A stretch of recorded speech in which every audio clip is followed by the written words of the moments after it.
please welcome to the stage Senator Mark Wayne Mullen.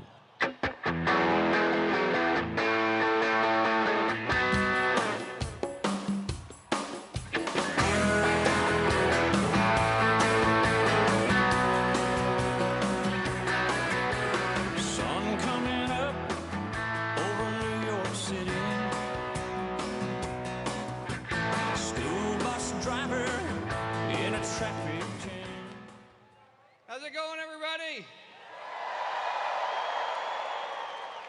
Right off the bat, I want all of our service members and our veterans. Will you raise your hand for me?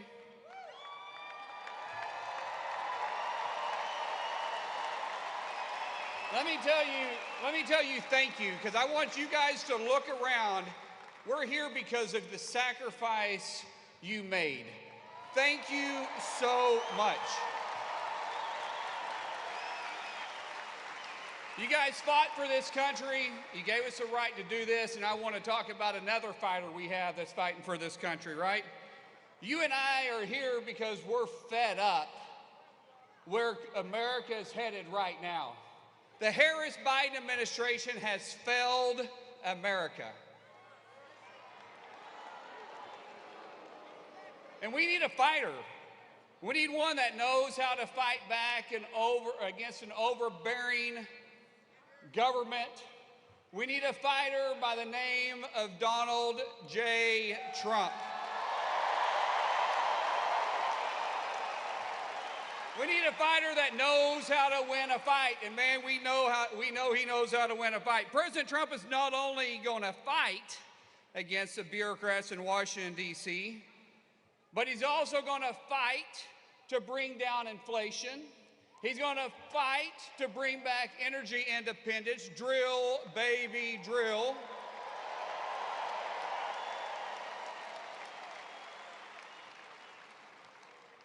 He's going to fight to actually get our economy back on track. And he's going to fight to secure our borders.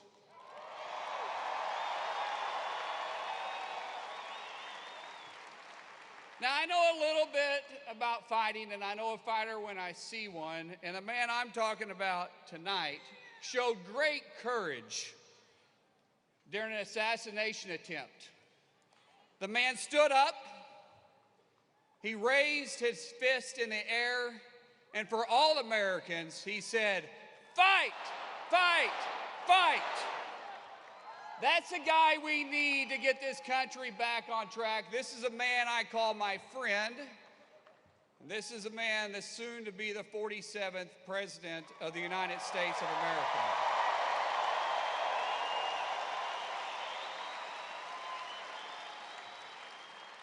So in closing, I want to say, may God bless you guys. May God bless President Trump. And may God bless the United States of America. Thank you all.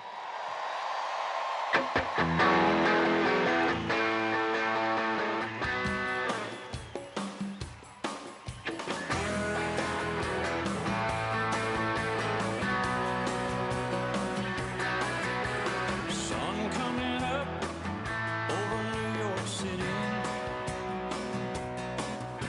School bus driver in a traffic. Ladies and gentlemen, please welcome to the stage United States Senator Eric Schmitt. Thunderstruck!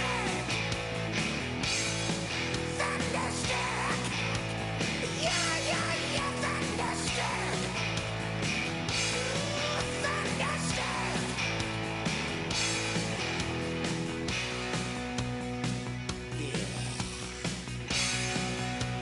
All right, you guys ready to save America? Look at all the joy in here. There's a lot of joy in here. I don't see it on the other side. I'm also told that we heard on the plane ride in that Kamala last night dressed up as a moderate. It did not go well. No one's buying it. No one is buying this. Fake Kamala's got a lot of problems, and she can't even handle the softball questions. You guys all saw the interview on The View after they have absolutely destroyed all the successes that we had under President Trump. All of them. She was asked what would you do differently than Joe Biden over the last 4 years? And she said, nothing comes to mind. Well, that makes a lot of sense.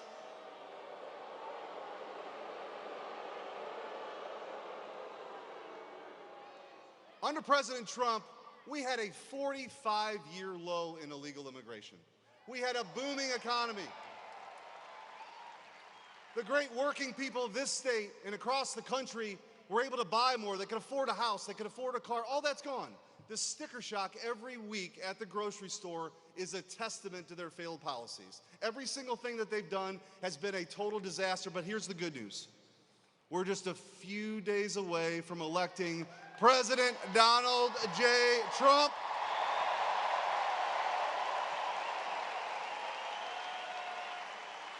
And before I had this job, I had a different job. I was the Attorney General of Missouri.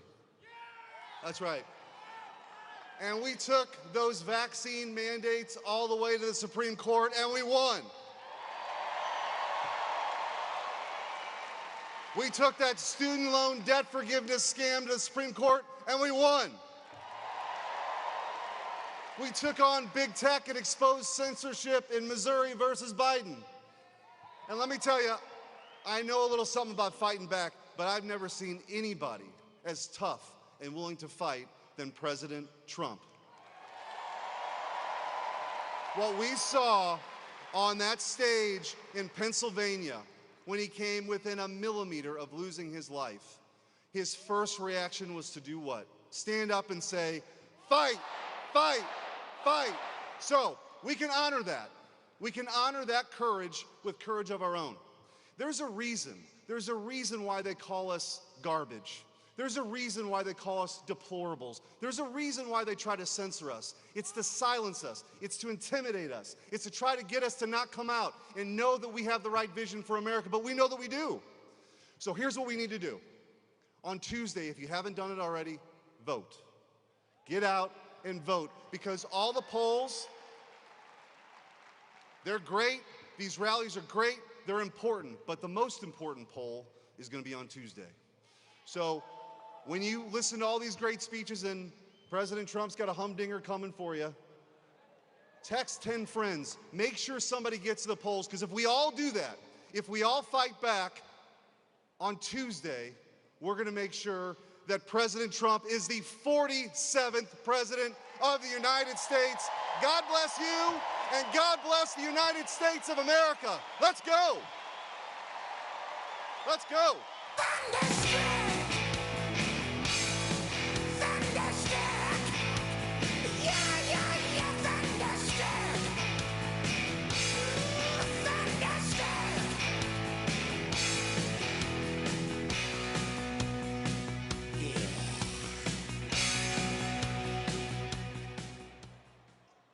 Ladies and gentlemen, please welcome to the stage former presidential candidate Robert F. Kennedy Jr.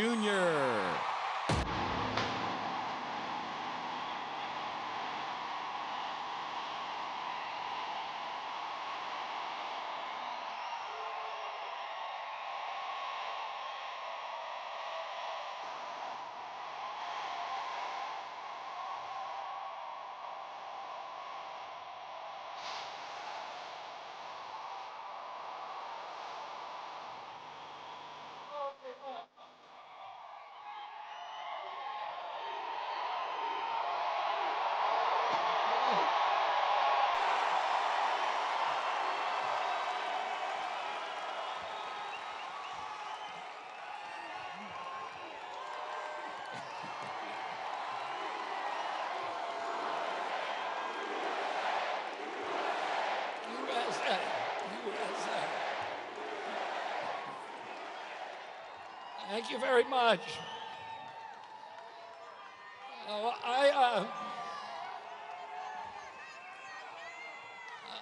I started my presidential campaign 19 months ago, and the Democrats fought. They canceled the primary so I couldn't run, and they canceled the debates, and then I switched to independence. And I was taking more votes away from Donald Trump than the Democrats. But Donald Trump never sued me, and he never said anything nasty about me. He was always very civil. And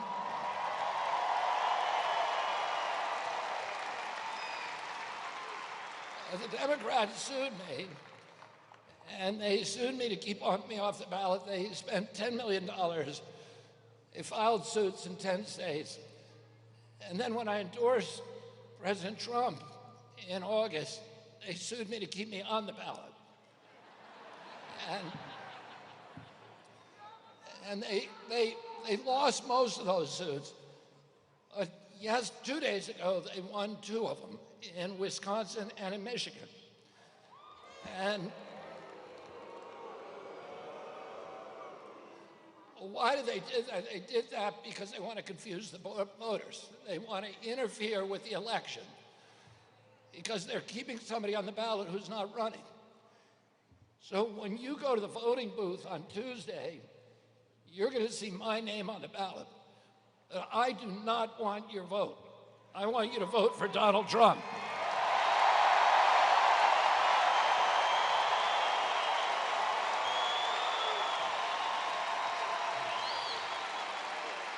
Because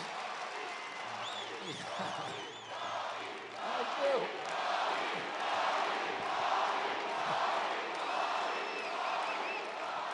The only way I'm going to go to Washington is if we get Donald Trump elected.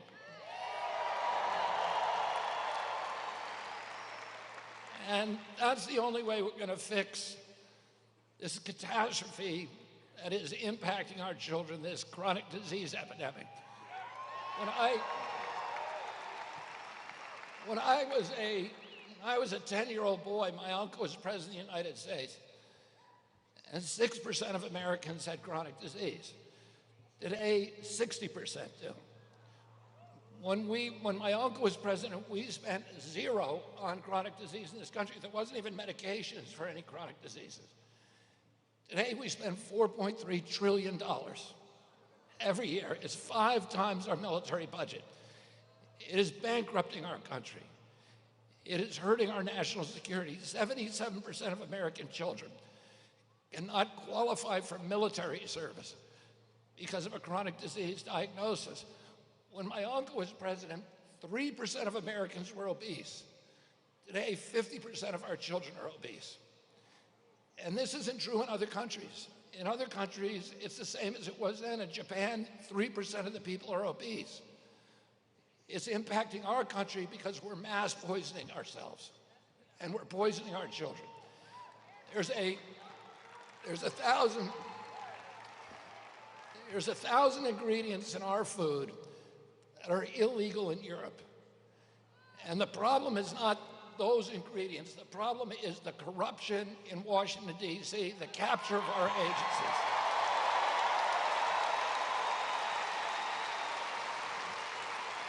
And the only president who's going to clean that up is Donald J. Trump.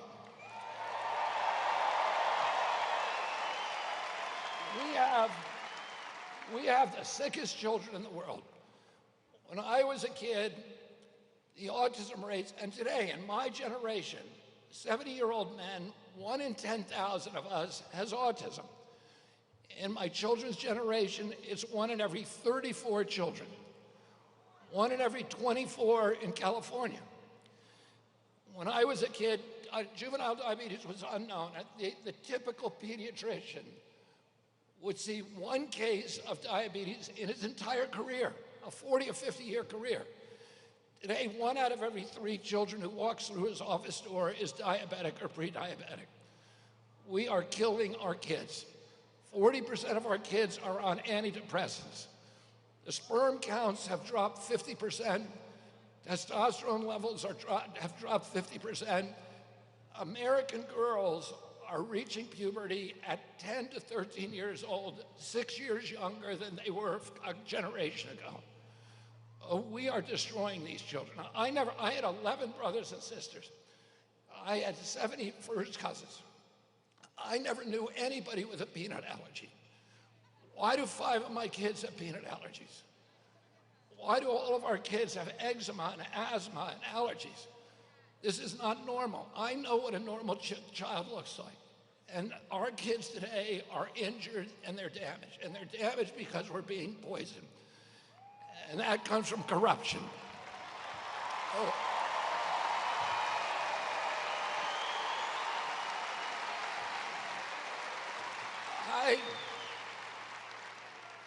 I started working on this issue 19 years ago.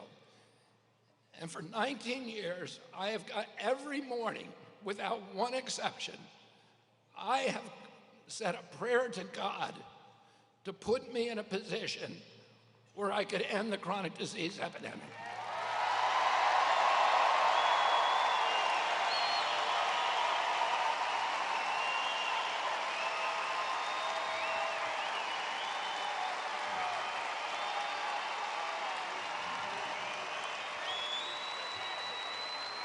And on August 23rd of this year, God sent me Donald J. Trump.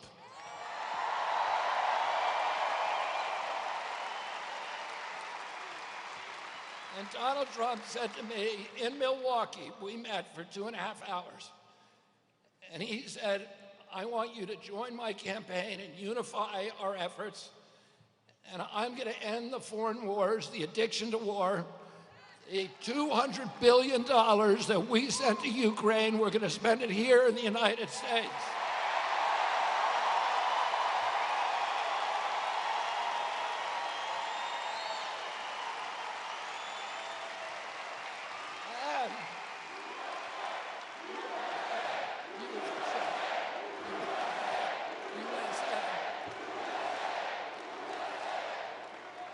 And he told me, we're going to end the censorship.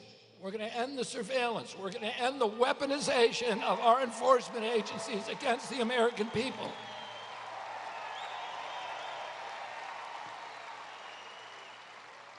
And he knew that my uncle, Ted Kennedy, wrote Title IX to make sure that women's sports are protected in schools. And he said, we're going to end the efforts of the Democratic Party, the war that they're making on women's sports in schools.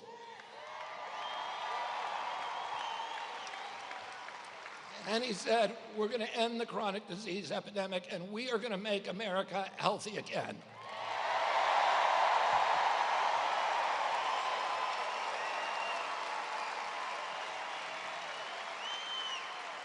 Oh, don't you want a president who's going to get the toxins out of our food?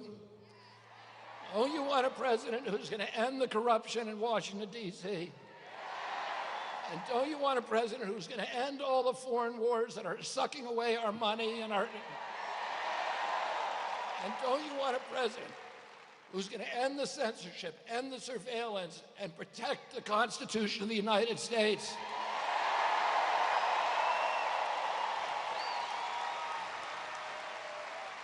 And don't you want a president who's going to make this a free country again, where we treasure our liberties?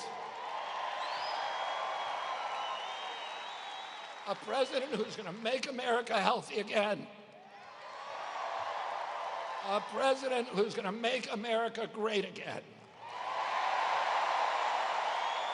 And let's go to the polls on Tuesday and deliver a landslide for Donald J. Trump. Thank you all very much.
When I first came into office, I cut taxes more than any other president.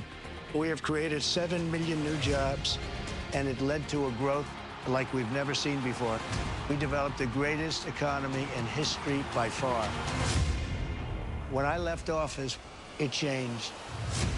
Inflation destroyed the lives of so many people. Interest rates went from 2% to 10%. Millions of illegal immigrants, traffickers, and drugs coming into our country. Our country has gone to hell. So I made a decision to run. We're going to make America great again, greater than ever before. I will fight for you with every breath, and I will never let you down. I'm gonna fight like a G, they all gon' see. And if I die, I'm gonna die free. President Trump is literally putting his life on the line, and he's willing to risk it all because he loves this country. He is strong, he is fearless, and he is what this country needs right now. Our cities will be safe, our streets will be clean, and our border will be secure. We can't allow our country to be destroyed by politicians who will put their own power ahead of the interests of the American people, our freedom, and our future. The left told me to hate Trump. When you cut through the lies, you realize the truth. American families were better when Donald Trump was president. We were safer, wealthier, and stronger. So if you love this country, if you want to stand up and fight for the future of our nation, you must re-elect Donald J. Trump.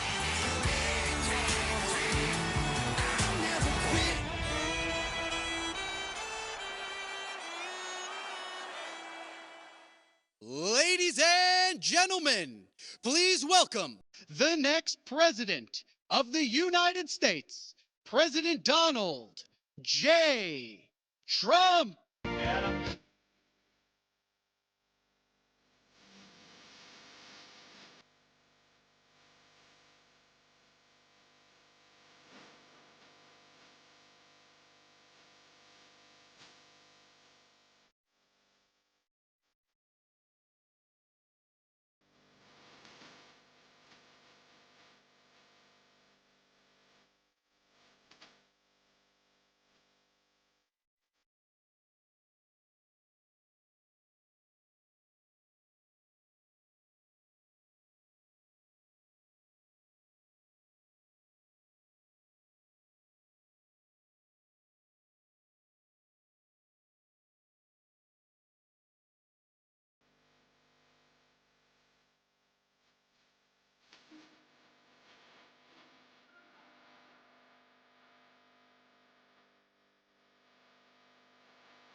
Thank you, thank you.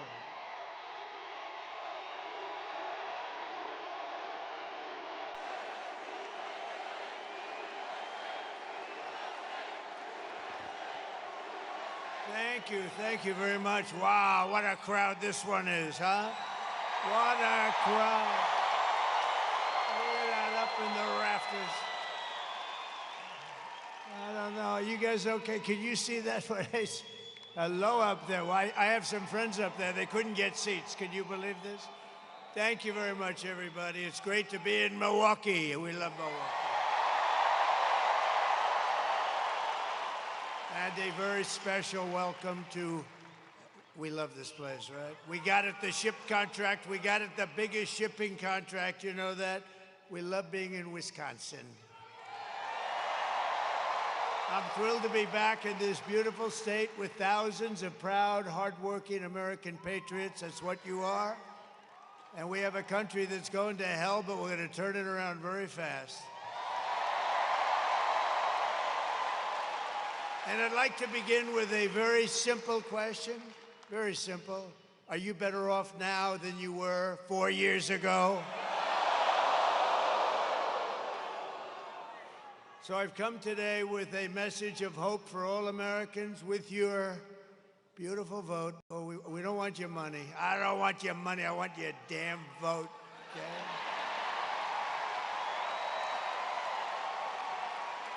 We want that vote. I will end inflation. I will stop the criminal invasion of our country, the biggest problem we have right now. And I will bring back the American dream. And this is all you really need to know. We have somebody who's grossly incompetent as, I guess, I don't know, is she the vice president, the president? Is she a contender? What the hell is she?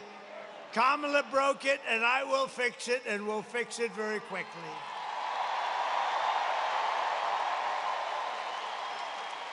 And America will be bigger, better, bolder, richer, safer, and stronger than ever before. It's going to be. Right, you watch. This is going to be so much fun.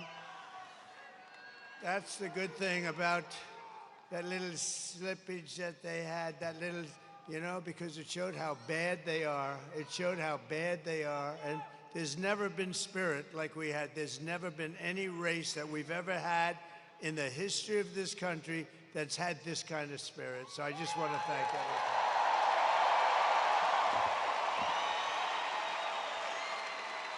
This election is a choice between whether we will have 4 more years of gross incompetence and failure, or whether we'll begin the 4 greatest years in the history of our country. They're going to be the 4 greatest years.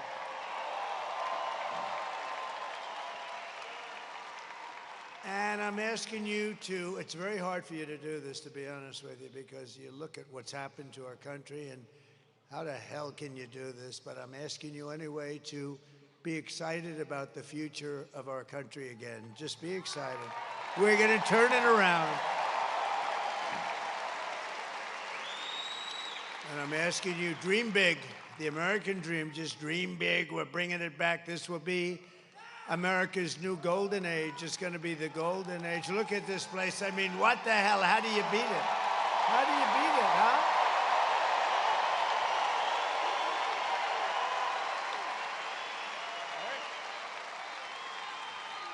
How's Eric doing? I think very well. Oh, boy. He's a great guy. He's a great-looking guy, too. Sometimes I'd say maybe he'd be better off without that mustache. I'm not sure. He looks so, he's such a handsome guy. I said, I don't know. But, you know, I guess you better leave it, because I hear you're leading, so we have to leave the mustache. Right? And you're doing great, Eric. Boy, oh, boy, we love it. We love it. We love this whole place. We had a little event here, you know, recently, you know that, right? That was the convention. We had the convention. I had a little patch on my ear, excuse me. Little patch. I said, I don't know. I was a little embarrassed walking out with the patch. But there's nothing you can do about some things, right? Every problem facing us can be solved, but now the fate of our nation is in your hands. It really is. We win this state, we win the whole thing. You know that?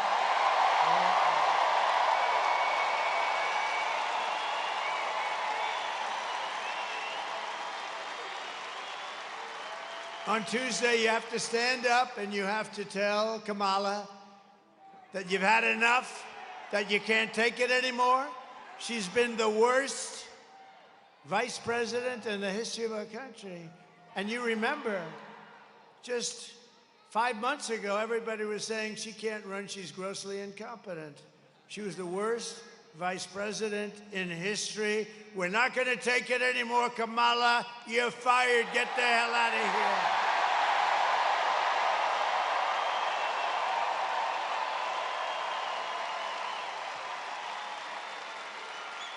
So today was the last day for in-person early voting for most of Wisconsin. There's a little tiny section, but I'm not going to get into the detail.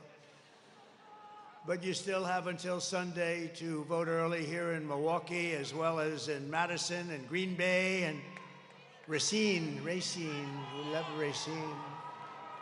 We just left Green Bay. We had a great event. Was anybody at the one in Green Bay? That was a good one.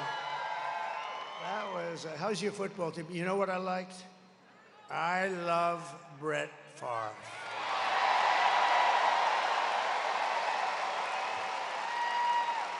And we got a call from Brett, and you have to, I mean, he's a great guy, and boy, what a player. And I shook his hand. I said, man, that's the biggest hand I've ever seen.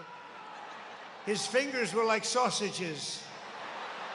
That's why he could throw a ball 80 yards, right? No, he was great, but he never did it before. It's such an honor because he never did it before.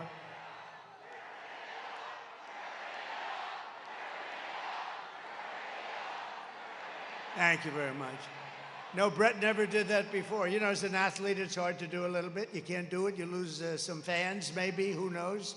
Crazy people that say, oh, I don't like him because he likes somebody. But Brett was great, and we had an unbelievable day. And to get his endorsement, and he wanted to do it right here. He wanted to do it right in Wisconsin, any place he said in Wisconsin. And he gave me a full endorsement, and that was a great honor, right? That was a great honor. Great guy. He could really rip that ball. So thank you very much to Brett. So get everyone you know, you have to do it. You have to vote, vote, vote. We're going to win this thing, and we're going to win it big, and I'd love to win it right here. I'd love it. And if you haven't voted early, just come on Tuesday. We don't care at this point. We don't care when you vote. Just make sure you vote. And if you see anybody cheating, then what you do, you know what you do? Report them immediately. No, we're doing great. We're leading just about, I think, all 7 swing states we're leading. But don't listen to me now. Don't listen. Just pretend we're 1 down, right? We're 1 point down, please. We don't want to say, oh, we don't have to vote today, Alice, because he's leading. No, don't do that. We've seen that stuff happen. We don't want to do that.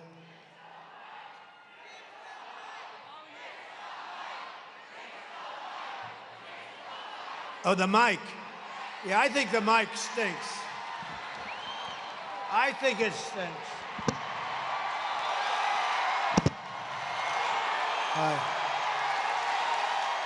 Crazy. Crazy.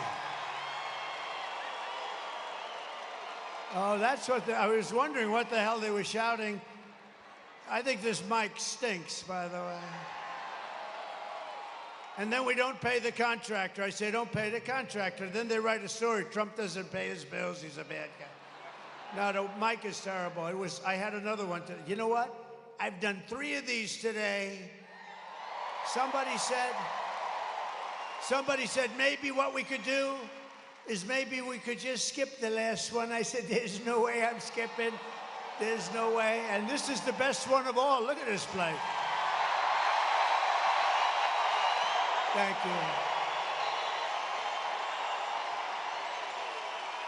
The ladies from North Carolina, 259 of these they've come to. Look at them. They're beautiful. I don't know where the hell their husbands are. They're married. All of them are married. But they're great, and thank you very much. We're rounding the turn, aren't we, huh? We're rounding the turn. And we have front row Joes over here. Look at him. And we have Mr. Wall over here. You know, it is sort of sad. Is that mic now better back there? Oh, that pisses me off. They don't get it. Well, the mic at Madison Square Garden worked very well. Was that a great event? But honestly, it was basically the same The same crowd as you have here, right? Same thing. Your NBA arena, your team is very good. I would say the Greek is a seriously good player. Do you agree? And tell me, who has more Greek in him, the Greek or me? I think we have about the same, right? He's a great player, maybe the best player in the NBA, actually. He may be the best player. He's supposed to be a very good guy, too. But with your help, we're going to defeat Kamala Harris, and we're going to make America great again.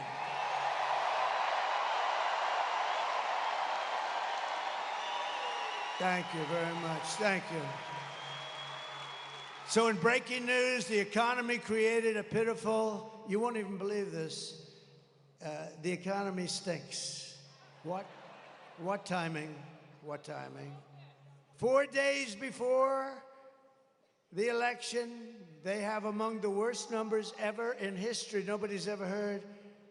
They did 12,000 jobs. Normally you're 250, 300,000, 400,000. They did 12. Think of it, 12,000 jobs. And it's hundreds of thousands of jobs less than it should be. Think. Because they're pathetic. They don't know anything. These people don't know anything. She's a very low IQ person. We don't need a low IQ individual. We just had that for 4 years. We don't need this. But those numbers are so low, they're almost disqualifying. The only thing good about the numbers I'm going to give you now are that it's great to run against the people that created those numbers because it's terrible. And just think, a few months ago, they fraudulently claimed, remember, 3 months ago, 818,000 jobs. It was a fraud. Everything they do is a fraud. And then they go after people that aren't frauds. They're a fraud. The whole operation stinks. But they created 818,000 fake jobs. And they thought they'd get away with it, and a whistleblower blew the whistle. And they blew the whistle. They thought they were going to announce. They call it a correction. That's a hell of a correction, by the way. That will be the world's biggest correction in history. What do you think, Ron Johnson? That's the biggest correction. Was it? You know, corrections are meant for like 700 jobs, not almost 1 million jobs. But now they've just revised the past jobs number, right? Last month, and they revised it downward by 112,000 fake jobs. So these guys are playing fast and loose. These are crooked people we're dealing with. The people we're running against are crooked as hell. So that's almost 1 million fake jobs. And I think it's something that Congress ought to look into, really. They ought to look at, who the hell ever heard of these numbers? And they wanted to revise them after the election. Could you imagine if you lost the election and then 2 days later, we've revised the numbers downward, 1 million jobs? Nobody's ever heard of it, but we thank you, Mr. Whistleblower. You know, some whistleblowers are very good. Kamala's failed economic agenda wiped out nearly 30,000 private sector jobs and nearly 50,000 manufacturing jobs in just the last month. Do you believe this? Nobody's ever heard of these numbers. Even I mean, I know they're incompetent, but I thought they were sort of riding along a little bit on what we built. With almost 100,000 manufacturing jobs killed since the beginning of the year. 100, that's a lot. 150,000, these are all the numbers coming out of the so-called government. Great government we have. 150,000 Americans joined the unemployment rolls last month. This is like a depression. And there's nothing, I mean, no event. I think they're trying to blame it on the hurricane. No, that was, you know, a relatively small area. No, not the hurricane, not the hurricane. They're the hurricane. And nearly 250,000 people dropped out of the labor force, which is almost unheard of. No, these are the worst numbers anybody's ever heard of. The data shows that 100%, listen to this part, of all new jobs, net job gains in the past year have gone to illegal migrants. And the jobs were taken from African Americans, Hispanic Americans, and union workers. I don't think the unions are too happy about this. But I told you this was going to happen. It was inevitable. They're letting millions and millions of people flood into the country. And the African American population, if you see these numbers, then they're going to release them. But I think maybe, Ron, you should try and get them early because they're really bad. They have taken so many jobs away from African Americans, less from Hispanic, but that's going to catch up. But the African American job picture is unbelievable. And we had it going so good, but they've come in illegally and they've taken the jobs, and people that have had jobs for 20 years and good jobs, and they raised a family, they had a little house and everything nice, and they've now lost their job to illegal migrants that have poured in through the open border policy of that stupid person. Kamala's inflation nightmare has, think of this, has cost the typical American family $30,000. Think of that one. Higher prices because the inflation's just raised. And you know what started? When they played around with my energy. I had no inflation. We had the greatest energy we've ever had. I was going to have it 4 times higher by now. And we're going to do that, but we got a little bit of a delay because... And we were going to have it 4 times higher. We were going to take care of Asia. We were going to take care of Europe. We're going to make a fortune, start paying down debt. We have $35 trillion in debt. We're going to lower your taxes. I gave you the largest tax cut in the history of our country and the largest regulation cuts. And we were able to do more. Thank you. Thank you. And now she wants to impose the largest tax hike in American history on top of everything else and raise your taxes by more than $3,000 a year. Is everybody happy? I don't want to ruin your night, but don't worry, we're going to make it good. You got to suffer a little bit to get them out. Get those people out. They're grossly incompetent. I stand before you today as the only candidate who can rescue our economy from total obliteration and restore it to strength, prosperity, and actual greatness. We're going to restore you to greatness.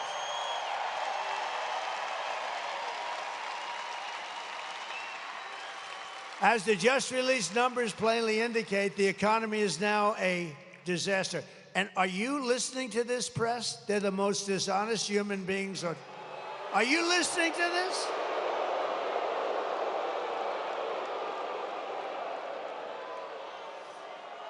These people, you know, whenever I look at them, they turn the cameras off. The red lights go off like, you see them all go, they don't want any part of it. No, that's a lot of press. That's a lot of cameras going so late at night. But no, we're gonna bring it back, and we're gonna bring it back fast. You know what we're gonna do? We're gonna drill, baby, drill. We're gonna get the energy down. It's gonna come down. We're gonna drill, baby, drill. But I don't know if you know it, their economy is expected to get significantly worse. How does it get worse than that? It's really bad. Top Wall Street analysts, like Scott Bessent, who's one of the most brilliant guys on Wall Street, he said that the only reason the stock market is up is because everyone thinks Trump is going to win the presidency. That's pretty good. That's pretty. We had a great stock market. Can you imagine if Kamala won? You would go down to a 1929-style depression. I believe that, too. No, that'd crush your incomes and kill millions of jobs and wipe out your savings. We're not going to let that happen. You got to get out and vote. Just got to get out. I don't like to say, you know, it's when I win. No, I should say when or if? You know, I know, but it sounds a little braggadocio, right? All right, when I win, you are 4 days away from the best jobs, the biggest paychecks, and the brightest economic future the world has ever seen.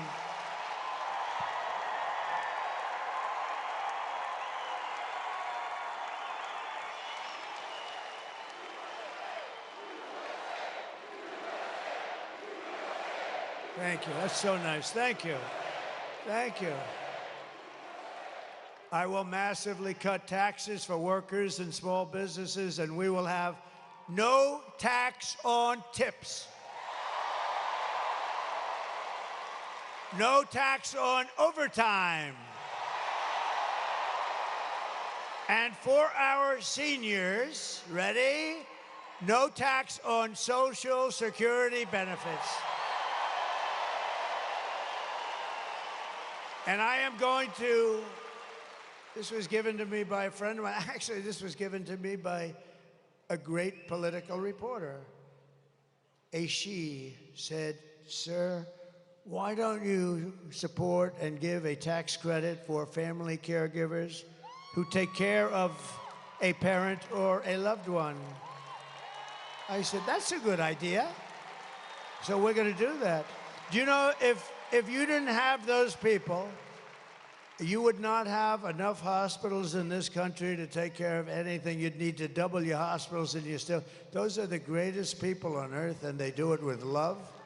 And we're going to get them a tax credit. Is that okay? It's about time. To rapidly reduce inflation, I will end Kamala's war on American energy.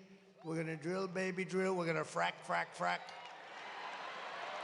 You know, she goes and she says, "Oh, no, I've always wanted to frack." This woman, she's the worst liar. Look, I had to go and beat crooked Hillary Clinton. She's crooked as a $4 bill.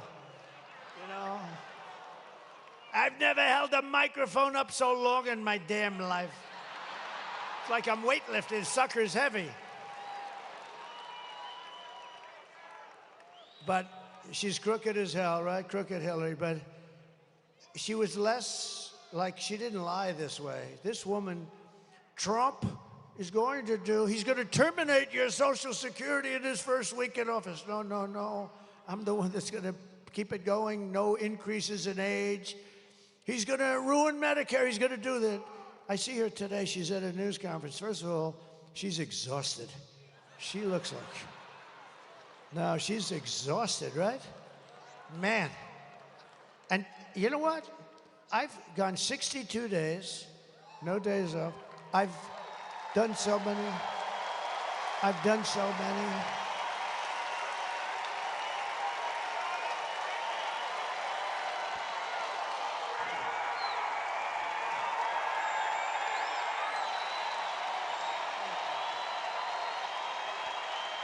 Thank you very much. No, I've gone 62 days. Today is an example. Yesterday I started off in New Mexico. You know why? It's not really a swing state, but it's a state that likes me a lot. It's got a thing called a border, and it's an open sieve. And people are pouring in by the thousands and thousands and doing a lot of destruction and doing a lot of crime. And I went there, we had a massive crowd. You couldn't even see the end of it. It was like early in the day on a regular weekday. And today I was in Michigan. We were all over the place. We were in Michigan, but I said, and Michigan's very important. You know, we're leading in Michigan. You know why? I'm going to bring back the car business, a little thing like that. You know, I told them today, a year ago I heard through a friend of mine who builds plants. He's a great plant builder, the best and the biggest in the world. He's building this massive plant, and I wanted to see it. I said, "I want to see the plant you're building." He goes, "Well, it's not in the U.S." I said, "Then I don't want to see it. I'm not interested. I have no interest." "Where is it?" It's in Mexico. "Who owns it?" "China." They're building this massive, they didn't start it. They're building this massive plant right on the border so they can make cars, sell them into the United States, and destroy the rest of Detroit. Take all the business away from Michigan, and in all fairness, Tennessee and South Carolina and lots of other places. And you to a lesser extent, but you too. But they're going to build this big plant. And I didn't like it. I said, that's killer. You know, they're trying to solve the Detroit situation, and we want to bring back company. And we're going to bring them back. Because you know why? The most beautiful word in the entire dictionary, you know what it is? It's tariff. The tariff. You're going to become so rich with the word tariff. You're going to become rich as hell. You're not going to know what to do with the money. I'm telling you, you're going to become very rich with the word tariff. And so I told them, and I was at the Detroit Economic Club. It was beautiful, and I was giving a talk, and I saw the guy that told me that they're going to start building a big plant in Mexico right on the border. And he was in the audience, John, his name is. He's, I think, the biggest in the world at this stuff. It's very good. He told me if you asked me to build an apartment, I couldn't build it, or a road, they couldn't lay the asphalt. But a plant, he has no problem with computers all over the place and robots. Lots of robots, by the way. So I said, well, how's that going? I was making a speech, and I said, I'm right about there where that very beautiful girl is. I'm not allowed to say that. See the beautiful blonde girl right there? I said, now, you know that's the end of your political career when you do that. You're not allowed to call anybody beautiful anymore. If you do, it's the end of your political career. Ron Johnson would never do that. That's why he's a great politician. No, right where that young lady is, John is sitting there. And I called him, I said, could you come back? And he comes backstage. Thank you very much. Fix the mic. You gotta be kidding. Do you want to see me knock the hell out of people backstage? You want to see me?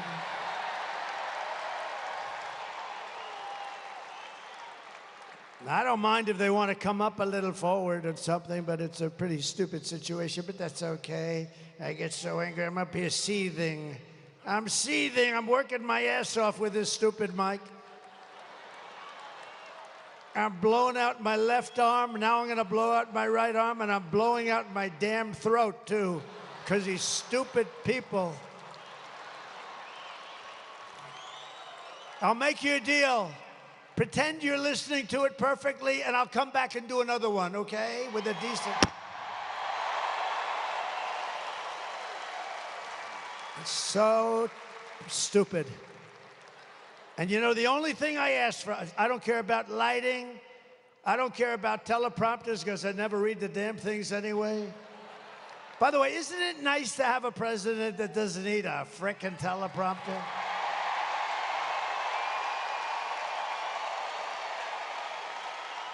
But I don't ask for much. I don't ask for much. The only thing I ask for is a good mic. And this is the second time today that this happened. So now if I were the president, and you know, like a dopey guy like this Kelly, the guy's a total moron, and that happened, I'd fire him, and everybody would say, gee, I'm such a bad person. You're not bad, you fire people. When, for instance, the generals that destroyed us in Afghanistan, every one of them should have been fired. Should have been fired.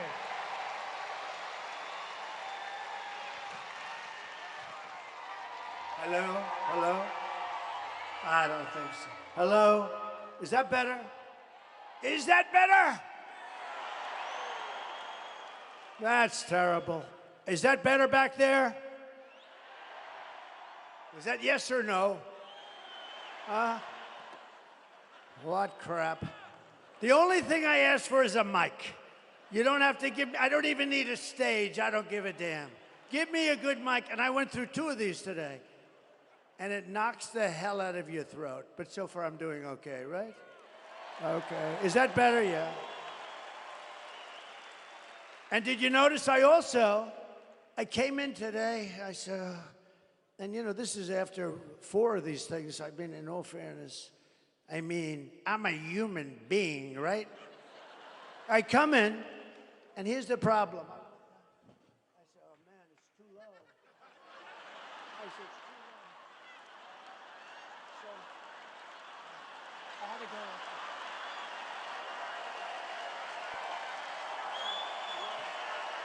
go. Way too low. Way too low. So I walk in, I said, shit, there's nothing worse than I walk in like this, and did you notice? I was bending over like this, hello. And then everybody says, is there something wrong with his back? What the hell is wrong with that guy? They're saying, he's cognitively impaired and physically impaired. There's something wrong with them all because I have guys that are stupid back there. All right, what are you gonna do? What are you gonna do, right? What a shame. But we're gonna come back. I'm gonna give you a free performance back in that corner. You got a bad area back there. But I think this is better. I think it's probably better. But what we're doing is we're going to cut your price of energy in half in 12 months. Because we have more liquid gold under our feet than Russia, than Saudi Arabia, than anybody. Oh, that sounds much better. Does that sound better? Oh, that's good. Now I don't have to come back. But we're going to cut it because we have all this beautiful liquid gold, and we're going to cut it, and it's going to drive everything down. It's going to be, you're going to get, okay, ready? January 20th. First of all, you're going to vote. November 5th, you're going on Tuesday. That's number one, because we got to get that. I don't like talking about, like people are coming up to me, my staff over here, who are great. Sir, I'd like to recommend some people. I said, I don't want to talk about any people. First, I want to win, right? We don't want to talk about people. Don't tell me about people.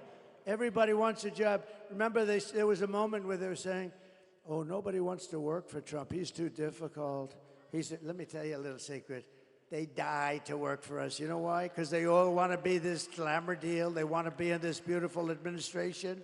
They want to be secretaries. No, they say, sir, nobody wants to work for you. Nobody wants to be Secretary of State and be known famous for the rest of your life. Nobody wants to be Secretary of the Treasury. Nobody. These people are nuts. It's these people right there. They don't want to work for Trump. They don't want to because he's difficult. You know why I'm difficult? Because I want perfection for our country. That's the only reason I'm difficult.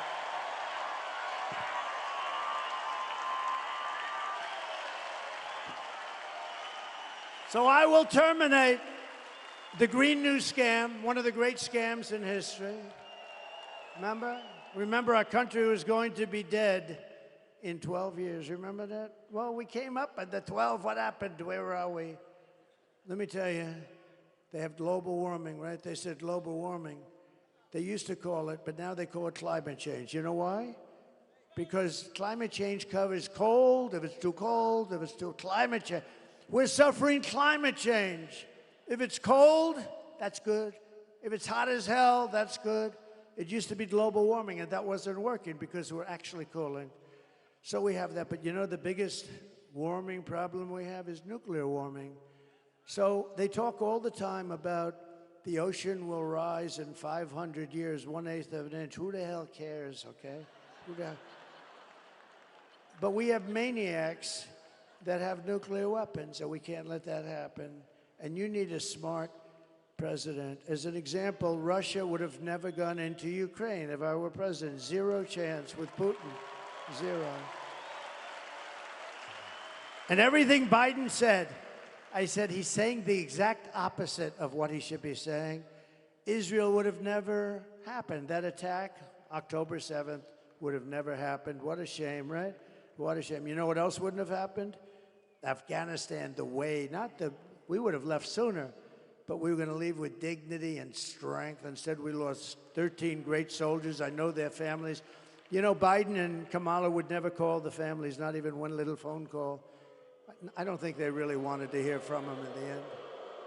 But they wouldn't call. 13 great people were lost. Many people lost the legs, the arms, the face was just horrifically injured and obliterated in some cases. Nobody ever talks about them. I talk about them all the time because those people, they're going to suffer for the rest of their lives. It's so sad. What happened at Afghanistan, and because of that, by the way, Putin looked, he said, oh, the U.S. is a paper tiger. I guess I can finally go into Ukraine because it's the apple of his eye. Always was. He told me, no, I love it. He loved it, right? He loved it. He wanted it, but he would have never done it with me. Zero chance, zero chance. So sad, so sad. So many things have happened. You know what else wouldn't have happened to you? You would have had no inflation. I had no inflation. You wouldn't have had. Inflation was caused by their stupid energy policy that drove the energy through the roof. It's not so complicated. To bring back millions of jobs, we will give our companies the lowest taxes, the lowest energy costs, the lowest regulatory burdens, and free access to the best and biggest market on the planet. And this mic is much heavier than the other one, I will tell you. I can do exercise. I can build up my muscle. but only for those who make their product here in the USA and hire American workers for the job. Right? Right? And if these companies don't make their products here in the USA, then they will be forced to pay a very stiff tariff when they send their products into the United States for the privilege of competing with our workers and taking our workers' jobs. And we will now have protected companies. These companies will not leave because they're going to be protected by tariffs because they can't be undercut. You know, I took in hundreds of billions of dollars from China. Nobody talks about it. Those guys don't talk about anything. They only talk about bad. They only talk about fake news. But we took in hundreds of billions with a B, dollars from China. No other president took in 10 cents. Oh, you know, and I watched the other day, Mrs. Obama was nasty to me. What was that all about? What was that all about, Scott Walker? Nasty. Oh, look, it's Tommy Thompson. Holy mackerel. It's Tommy. Is that Tommy Thompson or am I? Stand up, Tommy. Stand up, Scott.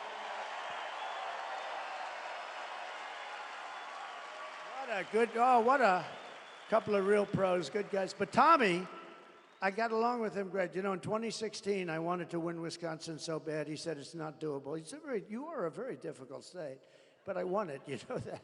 I did win it, despite your difficulty. I actually won it twice, but these are minor details. But, which everyone knows is actually. But Tommy Thompson, and he's a longtime governor, a longtime pro, and I said, what do you think, Tommy? I have a big meeting, and it's hard. You know, you have all these states, you want to go to the states, and he said, sir, you're wasting your time if you come to Wisconsin. I said, I don't feel that way, Tommy. I had like one of these deals, except with fewer people, to be honest. You know, we become more popular with time. But it was good, it was big. I said, I don't think so. He said, sir, I'm telling you, you're wasting your time. But here's what I'll do. I don't want you to go to Pennsylvania, go to Michigan, go to these places you have to win. Don't do it, sir. But here's what I'm going to do. I never forgot it. It was the weirdest thing. He said, sir, don't do it. But if I feel you can win it, or if I feel you're going to win it, if something happens over the next couple of months, I'll call you and you can do it then. I said, wow, that's a great idea. So 3 weeks go by and I get a phone call. They said, sir, there's a Governor Tommy Thompson on the phone. I said, who the hell is that? You know, you sort of forget. You sort of forget, right? You know, it's like you're focused on the. I said, well, it's like Tommy. So I said, hi, Tommy, how you doing? What's up?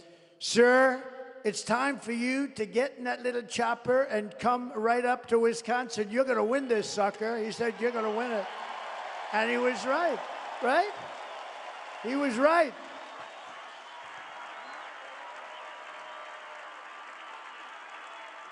He was right. I got in that chopper. I was up here so fast they couldn't believe you could travel that fast. No, and we won. We had a great victory.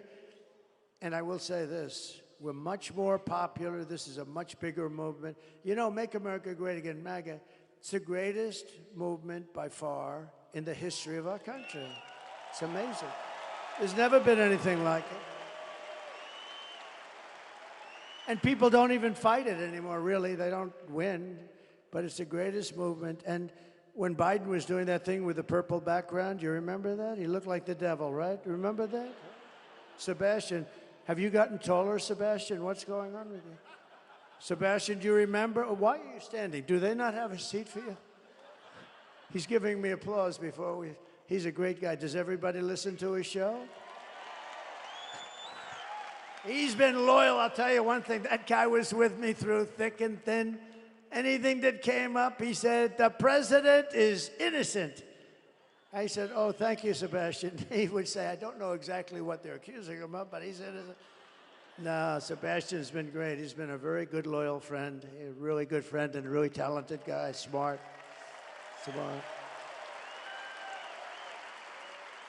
But we are now more popular. This is the weave, you know, a little weave, right? You know, they used to say, these are stupid people, they used to say, he rambled. I don't ramble. I do a weave. You know what a weave is? It's a story.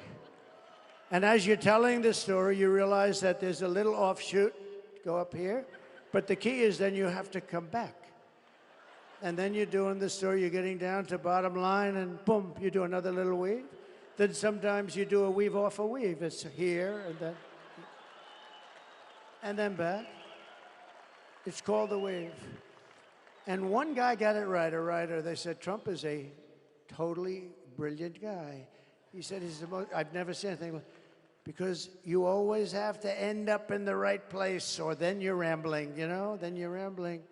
But no, I have a very fertile brain. But it's the weave, and we do it, and it covers a lot of territory. This way you tell one story, and you cover, really it's like 15 subplots, but you get down to the final answer. And actually, they're starting to say it. You know who said it? Do you know who said it? Rogan. Did anyone see that? What a nice guy. What a good guy. Because that's called long form. Joe Rogan, that's called long form. So you're with him and you're talking, and you don't have to rush your answer and cram it in, right? I like the way, by the way, 60 Minutes, see this part of the weave too. I like the way 60 Minutes, in order, because she doesn't do a weave. She doesn't know where the hell she is. She gave the worst answer I've ever heard to a question. One of the main questions, she was on 60 Minutes, Kamala was, you can't call her Harris, because nobody knows who Harris is, right? Have you seen Harris lately? Who the hell is Harris? So you call her Kamala.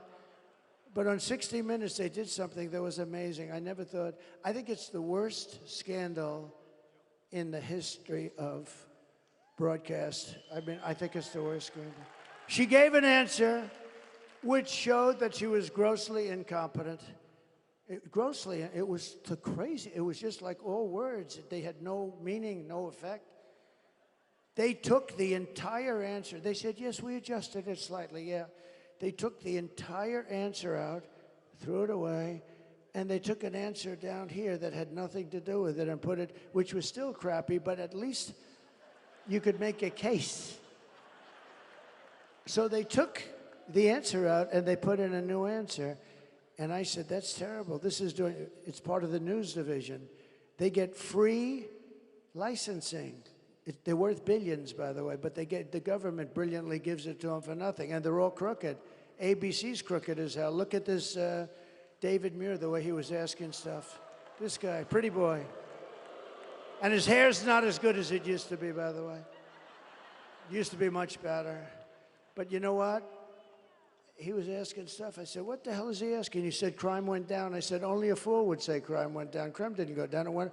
And then the following day, right, it came out. Crime was up 49%.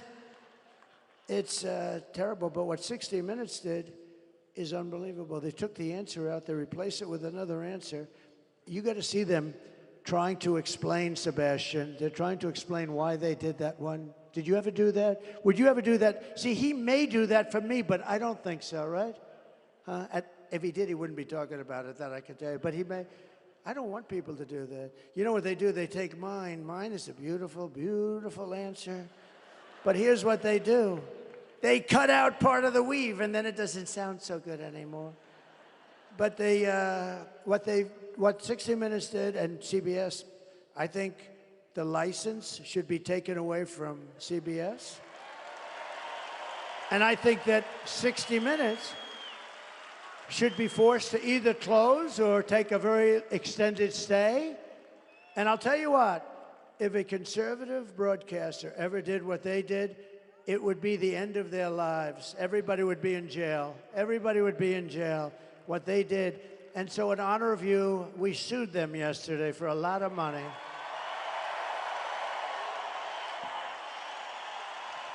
We sued them. And I sued them, and we call it election interference fraud. It's it's a fraud. And I don't think there's any real way, I don't believe there's any way they can even answer it. You want to know the truth? But as we rescue our economy, I will restore our borders, because I think that's your biggest problem. I do. They're destroying our country. They're putting dangerous people. Look at these beautiful people. You'll be interspersed with murderers, drug dealers, terrorists. Do we have any in the house right now? Are there any people? Over the past 4 years, Kamala has orchestrated the most egregious betrayal that any leader in American history has ever inflicted on our people. She's violated her oath, eradicated our sovereign border, and unleashed an army of gangs and criminal migrants from prisons and jails, insane asylums and mental institutions all around the world, from the Congo in Africa to Venezuela. You know, Venezuelan crime is down like 72%, right? Because they put their criminals into the United States of America. Thank you. Thank you. Our stupid leaders.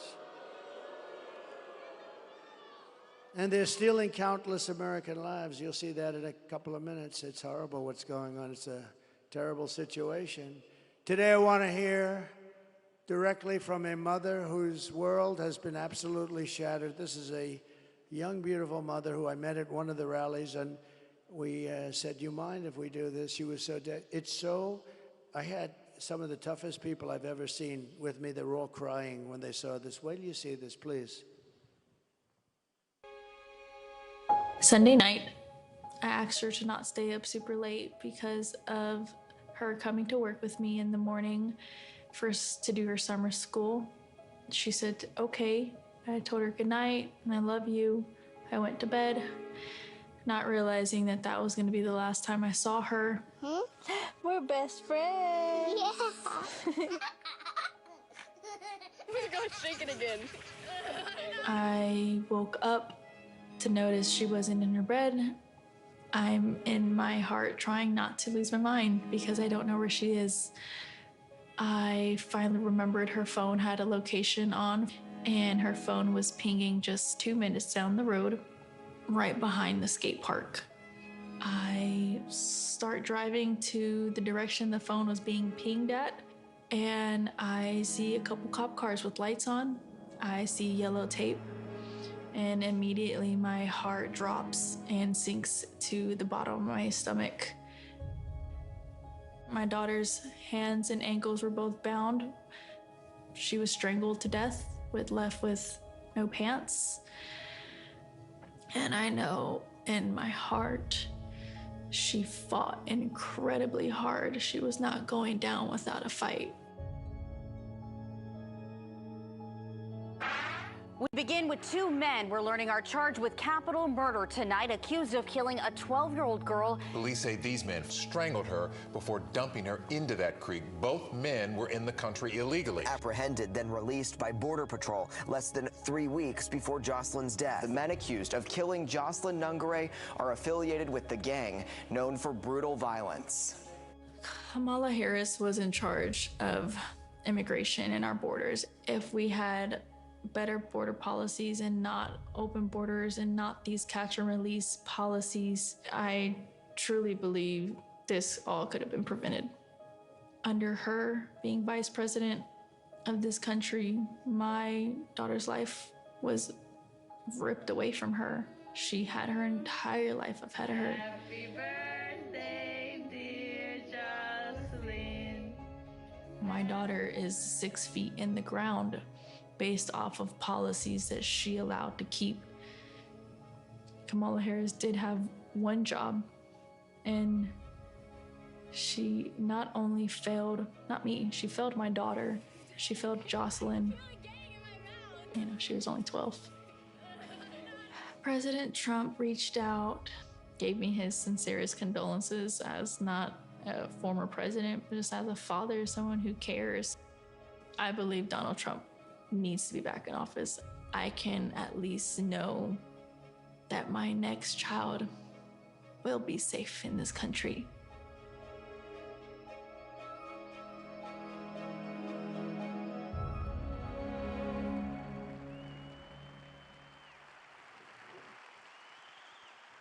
This is what we're letting into our country. This is what we're letting in. And you could take that scene and multiply it times thousands, whether it's on highways, whether it's just shootings, plane shootings. These are rough people, rough people. And we can't take it, and it's the worst thing that's happening to our country. I think it's the worst thing that's happened to our country in decades. Nobody's ever even imagined a thing where other countries will take their prisons and open them and drop everybody, thousands of their prisoners. You know what they save by doing that? And I know most of the heads of these countries. It's like they can't believe they got away with it. And as soon as I heard we were going to have open borders, I said, I know immediately that that's what's going to be done. They're opening their jails and their prisons and their mental institutions, and they're becoming empty. Some are already empty, but all over the world, all over the world. This isn't just in South America. It's not just Guatemala, Mexico, Honduras. You know, you think in terms of a little close. These are all over the world. Big, big in the Congo, big, big. They're sending them over, big, tough. They're tough. They're tough, and they're mean. And they're mean. The day I take the oath of office, the migrant invasion ends and the restoration of our country begins.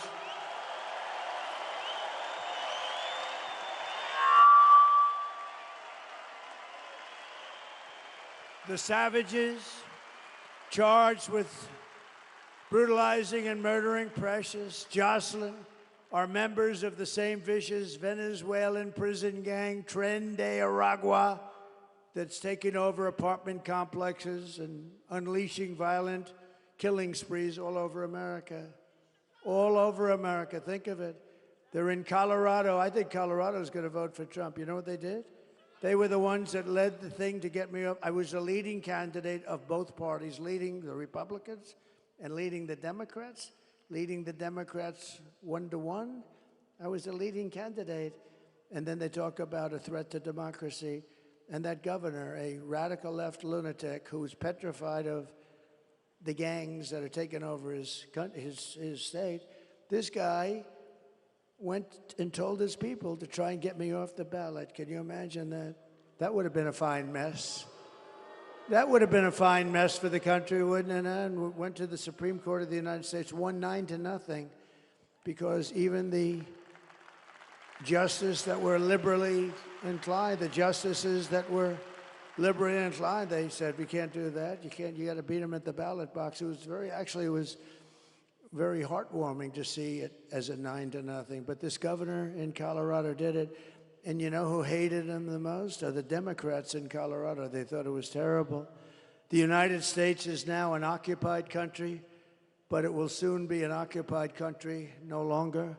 November 5th, 2024 will be Liberation Day in America. Liberation Day. And on day one, I will launch the largest deportation program in American history. I will rescue every city and town that has been invaded and conquered. These towns have been conquered. Think of what that means. Conquered. And we will put these vicious and bloodthirsty criminals in jail or kick them the hell out of our country immediately.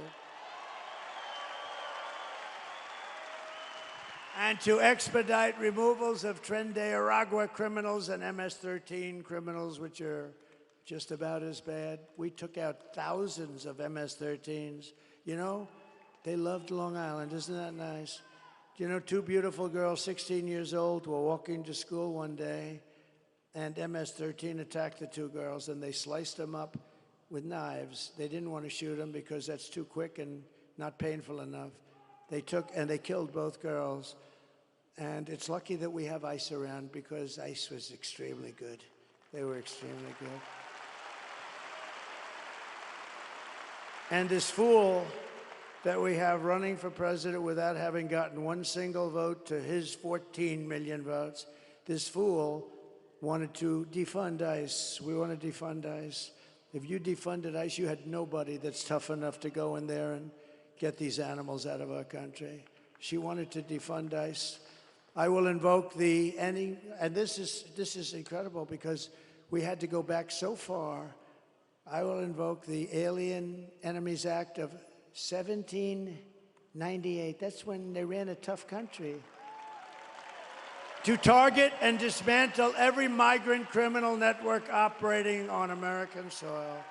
And if they come back into our country, it's an automatic 10 years in jail with no possibility of parole.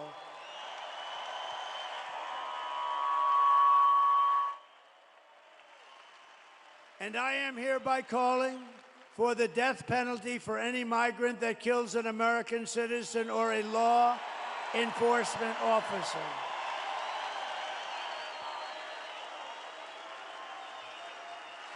And I will immediately ban all sanctuary cities in the United States of America. We will have them no longer. And despite all the damage she has caused, Kamala has spent the final week of her campaign comparing her political opponents to the most evil mass murderers in history. You know that, right? All of us, you, me.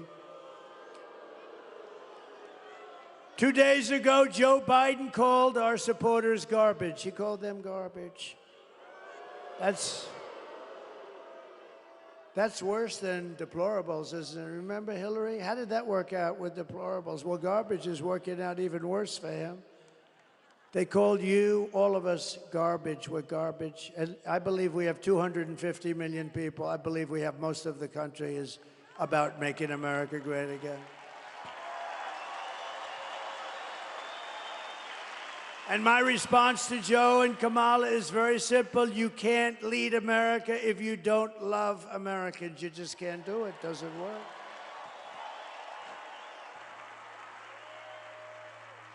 And you can't be president if you hate the American people. And I actually think they hate the American people. She's not a good person.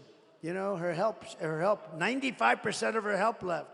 You know, when she was in the DA's office in California, she made everybody stand at attention when she walked in. Good morning, madam. Good morning, they were told to say. Good morning, Madam District Attorney. Stand up at attention. She's not a good person. Kamala's closing message to Americans is that I believe she hates you. I do believe that.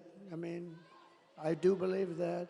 My closing message is that I love America, and I'm inviting you to join us in building an extraordinary future for our nation.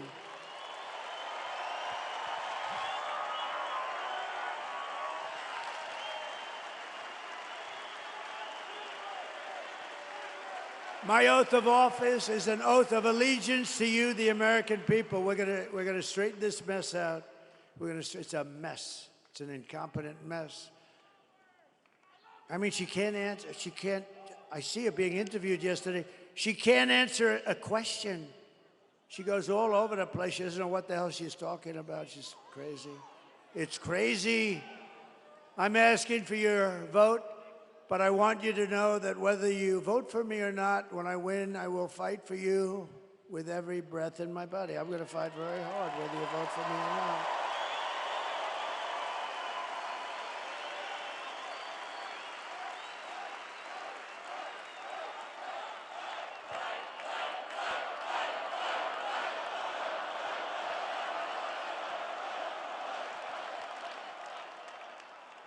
I took a lot of heat about 2 months ago because I said, I think women like me. I do. I think the suburban housewives like me. I do. I think it's a con job by these people. I think it's a lot of crap. But I think they do. And I said, I think they like me because they know I'm going to protect them. And they said, oh, it's such a horrible thing. I said, no, I want to protect the women of our country. I want to protect them in many ways. But some of the ways are suburban housewives. They say don't like me. I think they do like me because, thank you. She said, I love you. No. Where do you live? What part of Westchester do you live? Oh, well, that's nice. Illinois.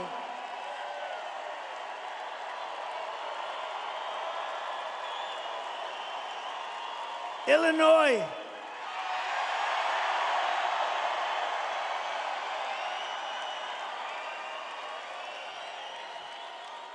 You may have the worst governor in the entire country.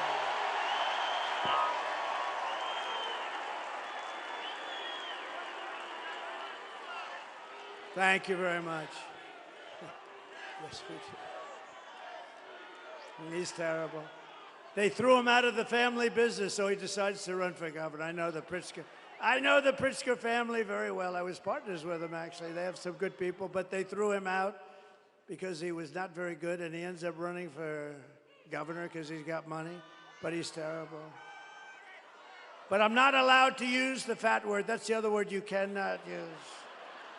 You are not allowed to use the fat word, so I will not do it, but that guy is disgusting. Everything Kamala says is a lie. Her entire campaign is one hoax and slander after another. But the more they lie, the more they smear, the more you need to get out and vote. We're going to get rid of these people. We're going to get rid of them fast, right? The only way to stop the lies is to swamp them. We got to swamp them with that vote. It's true. Kamala has no vision. She has no ideas. She's got no brain power. She's got no solutions. All she can talk about, did you see it the other night? All she can talk about is Donald Trump, Donald Trump, Donald Trump. Good evening, everyone. Tonight, I will speak about Donald Trump. Donald Trump, Donald Trump, Donald Trump, Donald Trump, Donald Trump, Donald Trump, Donald Trump, Donald Trump, Donald Trump, Donald Trump, Donald Trump, Donald Trump, Donald Trump, Donald Trump, Donald Trump, Donald Trump, Trump.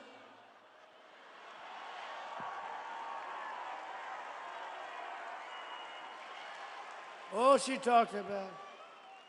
You know, there are some people who thrive under pressure, and there are some people who crack under pressure. She cracks under pressure. And the more pressure Kamala is under, the worse she crumbles. She is, at this point, very rattled. You take a look at her. Is there a chance she would resign before the election 3 days? I actually think they should have left Joe. I think he would have done just as well, maybe better. And it's come out today upon extremely good authority, the press, therefore it's no authority. But it's come out today that Joe Biden likes me more than he likes Kamala. And that he would rather have me win than Kamala win, because they took away his presidency. It's the first time in the history of the presidency they stole the presidency from him. He would rather have me win. Actually, I think psychologically he's better off. It's a much better story for him. What they did is terrible. They went in and they said, you're out, Joe. Can you imagine you're the president of the United States and you have Crazy Nancy. She's crazy as a bedbug. Crazy Nancy, who had a lot of Visa stock, and she sold it one day before it was announced that Visa's under major investigation. And the fake news doesn't do anything about it. And then you have Kamala, who couldn't do an interview with Joe Rogan, who frankly is very fair.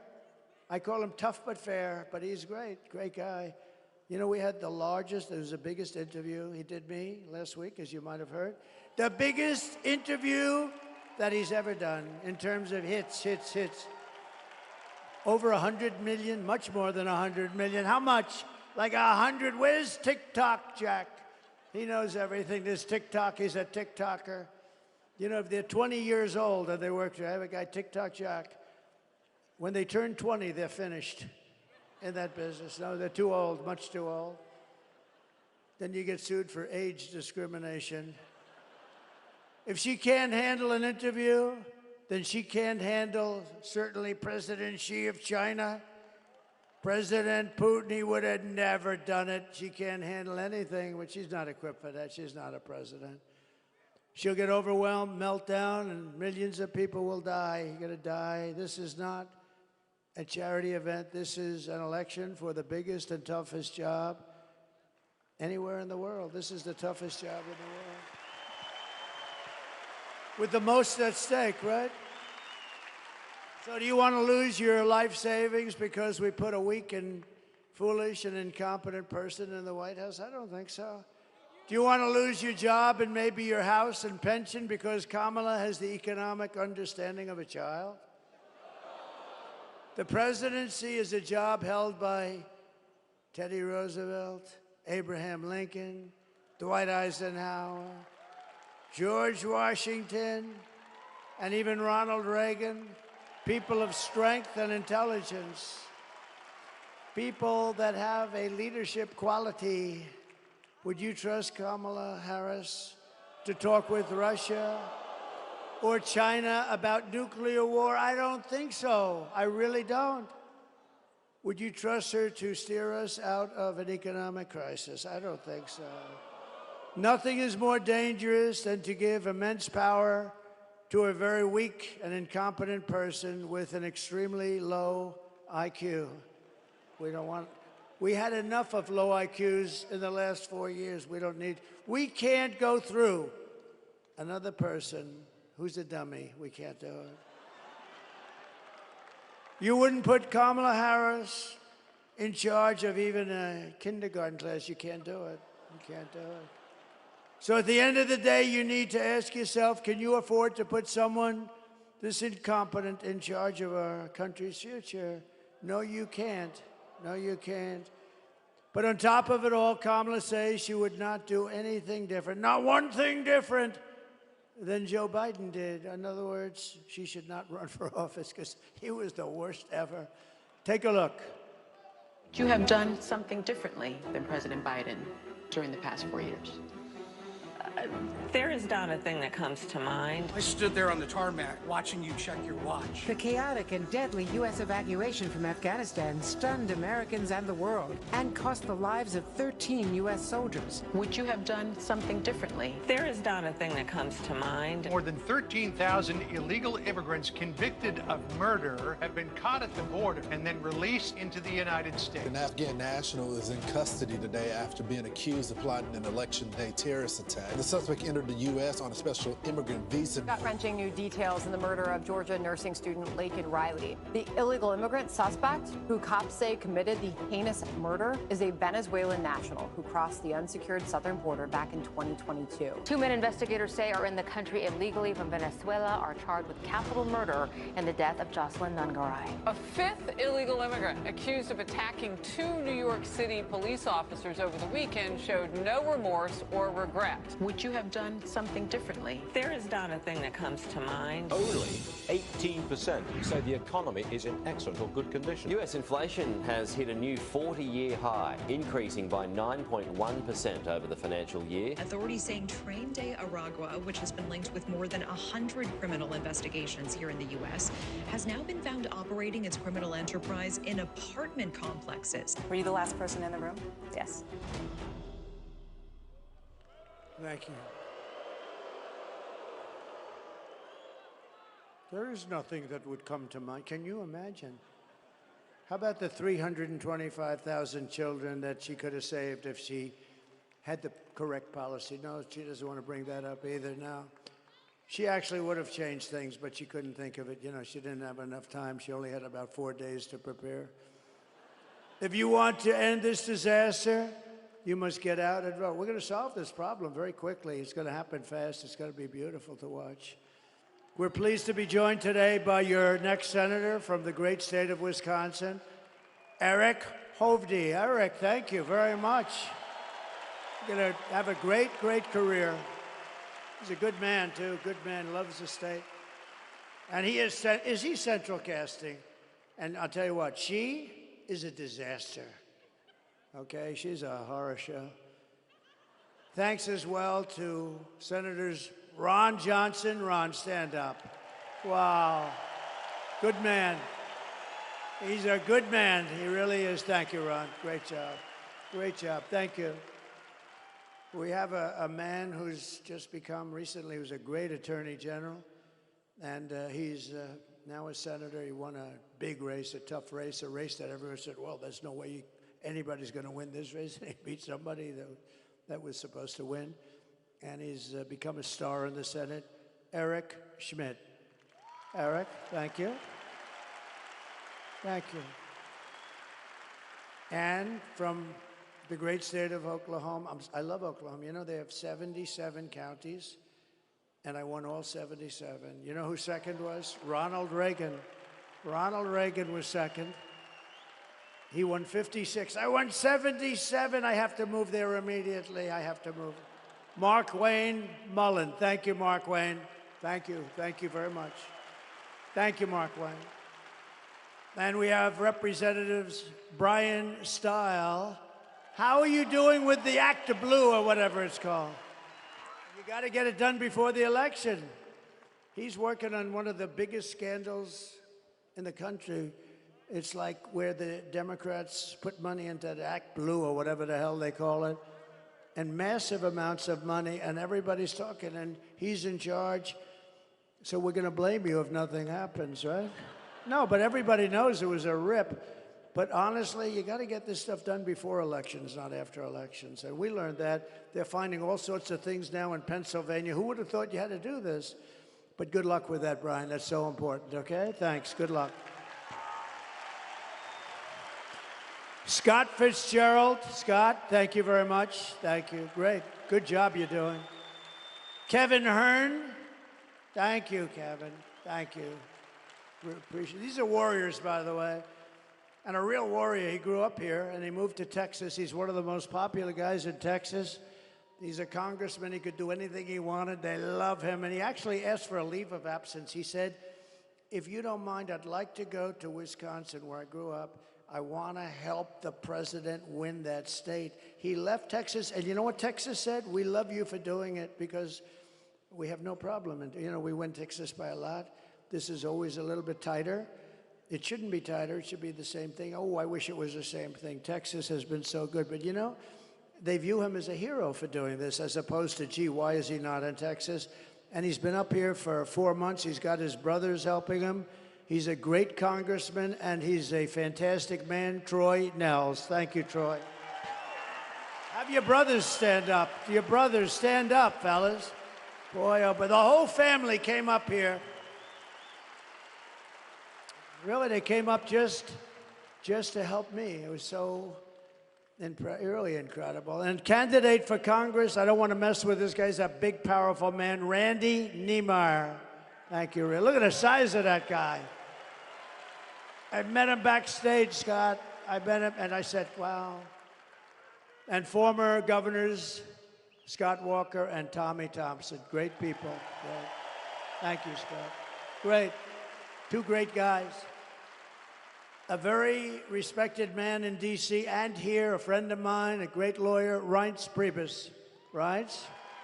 Thank you, Reince. Thank you, Reince. And we loved Bobby Kennedy, didn't we? We loved him. Everybody loves him. You know, I have a deal with him because he's really into the environment, but he's really into health. I say, Bobby, you take care of health. You work on those potatoes and work on those oranges, and you work on everything. Everything, you can work on everything. The only thing you got to leave alone, Bobby, just leave it alone, is the liquid gold, because we're going to make our fortune. I don't want you telling me I can't touch it, Bobby. The only thing I've asked Bobby to just, please, Bobby, don't tell me it's like a problem, please. Because we're going to make so much damn money. We have more liquid gold under our feet than any other nation in the world, including Saudi Arabia. Including Saudi Arabia and Russia. You know, I took it from number 4 to number 1. We were number 1. We were energy independent. Can you imagine, Mr. Wall? Please stand up, Mr. Wall. I'm going to buy that suit. I'm going to buy that suit. Susie, please buy that suit for me. We also have the head of our campaign on today. And other than this microphone, she's done an unbelievable job this year. Unbelievable. It's the best run campaign. People say, well, actually, to say it's the best run campaign, you got to win. So let's say, well, do you mind if I wait about 4 days? But Susie Weil, she's incredible. Incredible. You know who's their father? You know, I believe in this stuff so much. Pat Summerall, right? Great announcer, great football player, great announcer. Look, he's going, wow, that's very impressive.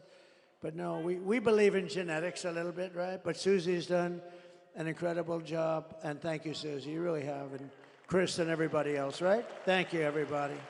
Appreciate it. Former small business administrator, Jovita Carranza. Thank you, Jovita. Jovita. Thank you, Jovita. Did a good job. And Sebastian, we want to thank you very much. You are really Sebastian Gorka, everybody. And a man who I think is going to bring us home, GOP Chairman Brian Schimming. Thank you, Brian. What a good job you're doing. I heard him speak the other day. I was in the plane flying in, and he was up saying, "You are good. You are psyched, right? Like we all are. We want to win. This is the biggest win. This will be the biggest win. Think of it. And if we win the whole thing, it'll be the greatest event in political history in this country, and maybe beyond. The greatest. And not only great because it's a great event, it's going to be great because of what we're going to be able to do. We're going to be able to fix our country. That's why it's really going to be great. It's going to be very important. And a friend of mine, one of the greatest developers, a great guy, a very generous person. He's always giving money to charity. When there's a problem like in North Carolina, he wanted to go with me, wrote out a big check all the time. He's a fantastic man, Steve Witkoff. Thank you, Steve. Thank you, Steve. Great guy. So, in conclusion, here are the facts. Kamala is a radical left Marxist, rated even worse than crazy Bernie Sanders or Pocahontas herself. Remember Pocahontas? Her mother said she had high cheekbones, which I think is very racist for somebody to say that. I think it's a racist statement. I think you should investigate that statement. She destroyed our economy. She was an original creator of defund the police movement, and anybody who wants to defund the police for even 1 week or 1 day is not worthy of being president of the United States. Kamala vowed to abolish ICE. She pledged to confiscate your guns and endorsed a total ban on handgun ownership. Who in this room is willing to give up their gun, please, to Kamala? Who refuses to give up their gun? I think she has a very tough job. But she even called for free sex changes for illegal aliens in detention at taxpayer expense. And perhaps worst of all, she lied about working at McDonald's. She lied. She never worked at McDonald's. Never worked there. She never worked there. She's a liar. It was always, I went and checked it out. Actually, they were the best French fries I ever had. 9 seconds after taking them out of that fat, whatever the hell. But they were the best. You know, when they sit around for about 2 hours, not so good.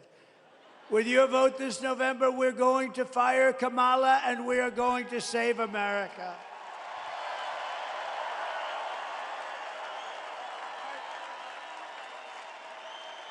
We will cut your taxes, end inflation, slash your prices, raise your wages, and bring thousands of factories back to America and back to a place called Wisconsin. We will build American, we will buy American, and we will hire American. That's what we want. And I will end the war in Ukraine. It would have never happened if I was president. And I will stop the chaos in the Middle East. October 7th. Would have never happened. All those people would be alive right now. And I will prevent World War III. We're not going to have World War III. With this people, you'll have it. And it would be a war like no other. This would be a war like, because of the power of the weaponry. We will crush violent crime and give our police the support, protection, resources, and respect that they so dearly deserve.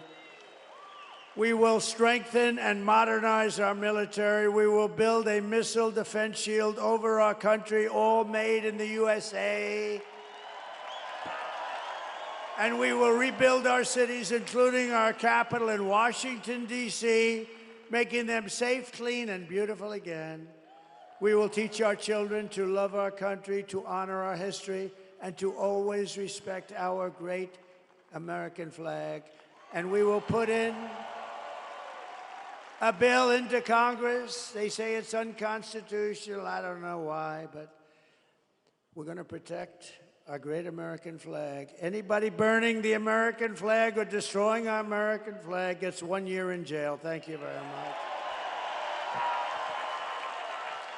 And we will get critical race theory and transgender insanity the hell out of our schools. And we will keep men out of women's sports, yes? I will defend religious liberty, I will restore free speech, and I will defend the right to keep and bear arms. Our Second Amendment will be totally protected.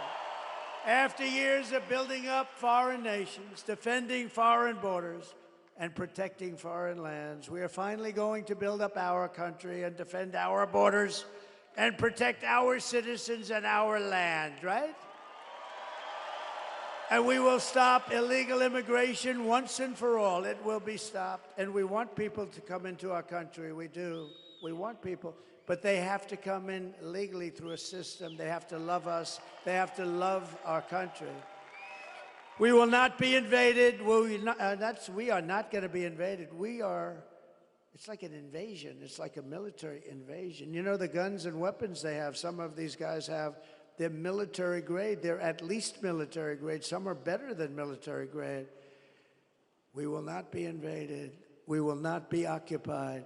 We will not be overrun. We will not be conquered. We will be a free and proud nation once again. Everyone will prosper. Every family will thrive. And every day will be filled with opportunity and hope. And it will be, more than anything else, it will be filled with a thing called the American dream. We're going to have the American dream back. But for that to happen, we must defeat Kamala Harris and stop her radical left agenda with a landslide that is just too big to rig. So you need to get out and vote.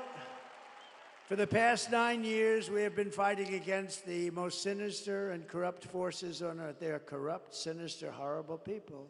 Horrible people. With your vote in this election, you can show them once and for all that this nation does not belong to them. This nation belongs to you. All of you belongs to you. It belongs to you. It was hardworking patriots like you who built this country. And 4 days from now, it is hardworking patriots like you who are going to save our country. You're going to save our country. And I would love to see you do it because you deserve it. You've been very loyal to me. I won all my primaries here. I won everything here. I had a little slip up with some bad things that happened in one election, but you know, everybody understands it. And we just had tremendous success here. I have so many friends here, incredible people. And remember, when you're about to press that lever, and I told you this before, everybody wanted that damn boat contract to build like 28 destroyer-type boats. And I'm a very visual person, so I took the thing that was designed, which wasn't that beautiful, and I took the bow of the boat and I reshaped it with them, with the yard.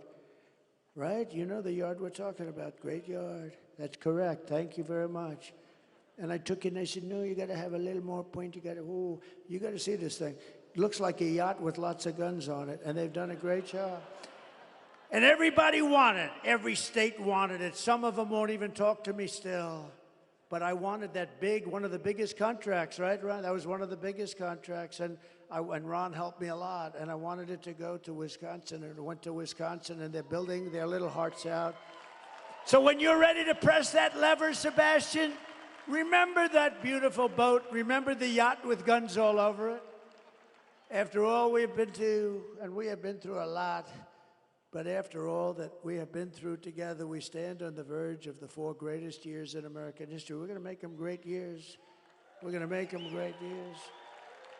With your help, from now until Election Day, 4 days, we will restore America's promise, and we will take back the nation that we love. We love this nation. I mean, I wouldn't be doing this. I could have a hell of an easy life. I could have those waves just smacking me in the face. Beautiful saltwater waves all over the place. I got waves all over the place. Lots of places with lots of waves. Mr. Witkoff can confirm that, right, Steve? Like probably more than anybody. I don't have to be here.